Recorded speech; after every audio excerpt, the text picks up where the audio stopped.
वाल्मीकि रामायण में वर्णित कथा के अनुसार वनवास के दौरान भगवान श्री राम, लक्ष्मण और माता सीता पितृपक्ष में श्राद्ध करने के लिए बिहार के गया धाम पहुँचे। वहां ब्राह्मण ने भगवान श्री राम और लक्ष्मण को श्राद्ध कर्म के लिए आवश्यक सामग्री जुटाने के लिए कहा। तब भगवान श्री राम और लक्ष्मण जी नगर की ओर सामग्री लाने के लिए निकल पड़े। ब्राह्मण देव ने माता सीता से आग्रह किया कि पिंडदान का समय निकलता जा रहा है। यह सुनकर माता सीता की व्यग्रता भी बढ़ती जा रही थी, क्योंकि श्री राम और लक्ष्मण अभी नहीं लौटे थे। इसी दौरान राजा दशरथ की आत्मा ने माता सीता को आभास कराया कि पिंडदान का वक्त बीता जा रहा है। यह जानकर माता सीता असमंजस में पड़ गईं। तब माता सीता ने समय के महत्व को समझते हुए यह निर्णय लिया कि वह स्वयं अपने ससुर राजा दशरथ का पिंडदान करेंगी। माता सीता ने फाल्गु नदी के साथ साथ वट वृक्ष, कौवा, तुलसी, ब्राह्मण और गाय को साक्षी मानकर अपने स्वर्गीय ससुर राजा दशरथ का पिंडदान विधि विधान के साथ किया। इस क्रिया के उपरांत जैसे ही उन्होंने हाथ जोड़कर प्रार्थना की तो राजा दशरथ ने माता सीता का पिंडदान स्वीकार कर लिया। माता सीता इस बात से प्रफुल्लित हुई कि उनकी पूजा दशरथ जी ने स्वीकार कर ली है। इसके बाद उनके मन में एक संशय भी हुआ कि प्रभु श्री राम इस बात को नहीं मानेंगे, क्योंकि पिंडदान पुत्र के बिना नहीं हो सकता है। थोड़ी देर बाद भगवान श्री राम और लक्ष्मण जी सामग्री लेकर आए और पिंडदान के विषय में पूछा।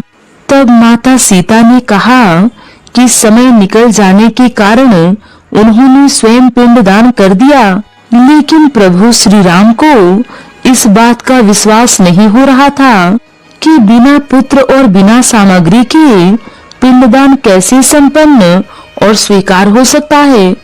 इसके बाद माता सीता ने कहा कि वहां उपस्थित फाल्गु नदी, तुलसी, कौवा, गाय, वट वृक्ष और ब्राह्मण श्राद्ध कर्म की गवाही दे सकते हैं। भगवान श्री राम ने जब इन सब से पिंडदान किए जाने की बात सच है या नहीं यह पूछा, तब फाल्गु नदी, गाय, कौवा, तुलसी और ब्राह्मण पांचों ने प्रभु श्री राम का क्रोध देखकर झूठ बोल दिया कि माता सीता ने कोई पिंडदान नहीं किया है। लेकिन वट वृक्ष ने सत्य कहा कि माता सीता ने सबको साक्षी मानकर विधि पूर्वक राजा दशरथ का पिंडदान किया है। पांचों साक्षी के झूठ बोलने पर माता सीता ने क्रोधित होकर उन्हें आजीवन श्राप दे दिया।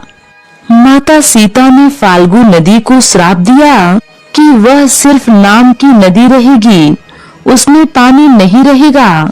इसी कारण फाल्गु नदी आज भी गया में सूखी है। माता सीता ने गाय को श्राप दिया कि गाय पूजनीय होकर भी सिर्फ उसके पिछले हिस्से की पूजा की जाएगी और गाय को खाने के लिए दर बदर भटकना पड़ेगा।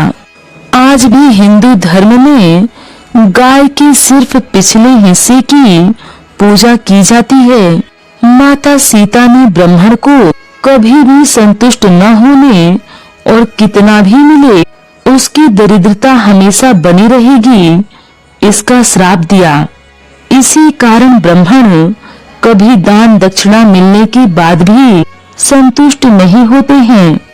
माता सीता ने तुलसी को श्राप दिया कि वह कभी भी गया की मिट्टी में नहीं उगेगी। यह श्राप आज तक सत्य है कि गया की मिट्टी में तुलसी नहीं फलती। और माता सीता ने कौवा को हमेशा लड़ झगड़ कर खाने का श्राप दिया था।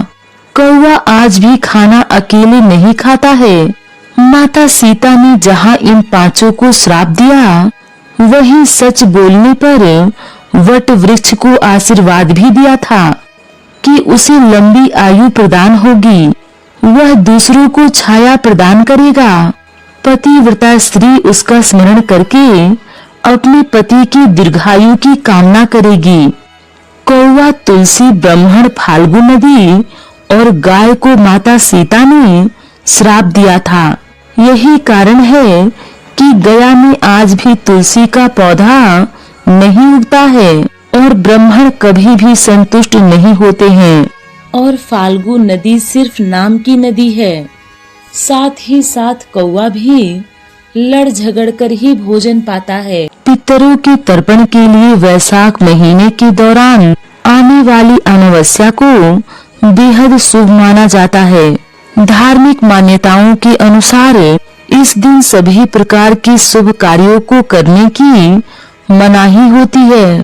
ऐसा कहा जाता है कि इस दिन जितना हो सके उतना धार्मिक कार्य करना चाहिए। हालांकि यह दिन पवित्र नदियों में स्नान, गृह दोष निवारण, पितरों का तर्पण और दान आदि के लिए शुभ माना जाता है। वहीं ज्योतिष शास्त्र के अनुसार इस दिन कुछ ऐसे कार्य हैं जिन्हें गलती से भी नहीं करना चाहिए। अमावस्या के दिन शराब और मांस के सेवन से बचना चाहिए। इस दिन तामसिक चीजों से दूर रहना चाहिए। अमावस के दिन झाड़ू खरीदने से बचना चाहिए। इससे लक्ष्मी माता नाराज होती हैं।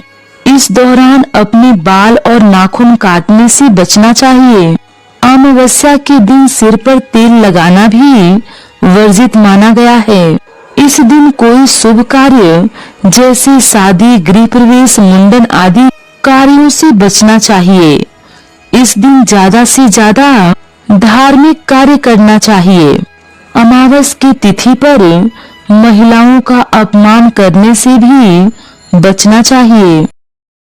पुराणों में वर्णित कथा के अनुसार एक बार कुरुक्षेत्र में रहने वाले मुद्गल ऋषि की दुर्वासा मुनि ने परीक्षा ली। इस परीक्षा में मुद्गल ऋषि खरे उतरे। तब एक देवदूत उन्हें स्वर्ग ले जाने के लिए आया।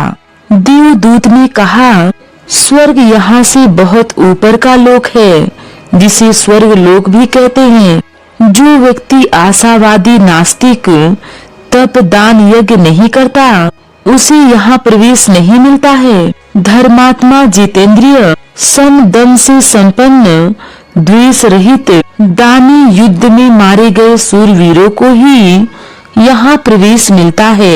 यहाँ इच्छा अनुसार भोग उपलब्ध है। यहाँ विश्राम करने के लिए पर्वत सुमेरु गिरी है। यहाँ किसी को भूख प्यास नहीं लगती, ना ही कोई उदास होता है। पसीना नहीं निकलता, गर्मी और सर्दी नहीं लगती, कष्ट और भय नहीं होता, विलाप और अशुभ चीजें नहीं होती, बुढ़ापा और थकावट भी नहीं होती। ऐसा इसलिए होता है क्योंकि स्वर्गवासियों के शरीर में तेजस तत्व होता है। दिव्य कुसुमों की मालाएं दिव्य सुगंध फैलाती रहती हैं। स्वर्ग में अगर कोई दोष है तो वह यह है कि यहाँ पर व्यक्ति कोई कर्म नहीं कर सकता है। स्वर्ग का भोग अपनी मूल पूंजी गवाकर ही प्राप्त होता है। जिस दिन व्यक्ति के पुण्य समाप्त हो जाते हैं, उस दिन उसके गले की माला मुरझा जाती है। इसी से पता चलता है कि व्यक्ति स्वर्ग से गिर चुका है। स्वर्ग से जब कोई गिरने लगता है तो उसकी चेतना लुप्त हो जाती है, सुध बुध नहीं रहती।